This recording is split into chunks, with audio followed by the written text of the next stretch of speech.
బీజీఎన్ తెలుగు నవీకరణలకు స్వాగతం.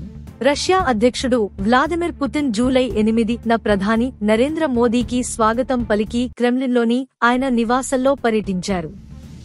నోవోగారియోవోలోని తన ఇంటిలో పుతిన్ మోదీని తన ప్రియమైన స్నేహితుడు గా ఆలింగనం చేసుకున్నారు. ప్రధాని మోదీకి టీ, బెర్రీలు, మిఠాయిలు అందించి మోటారు బండిలో ఆయనను ఎస్టేట్ పర్యటనకు తీసుకెళ్లారు. అధ్యక్షుడు పుతిన్ ప్రధాని మోదీ నివాసంలోని లాయంను సందర్శించి గుర్రాలతో కూడిన ప్రదర్శనను ఆస్వాదించారు. అధ్యక్షుడు పుతిన్ ఆహ్వానం మేరకు ప్రధాని మోదీ 2 రోజుల అధికారిక పర్యటన కోసం మాస్కో చేరుకున్నారు.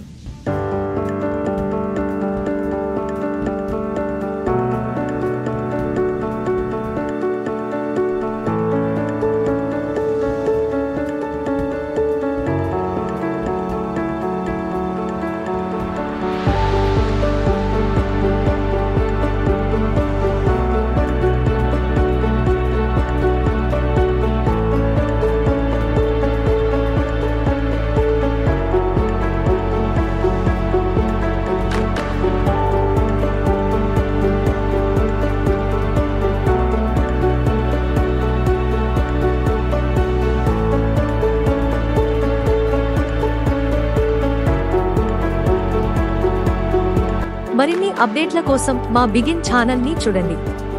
మా ఛానల్ ని సబ్స్క్రైబ్ చేయండి. దయచేసి బెల్ చిహ్నాన్ని నొక్కండి.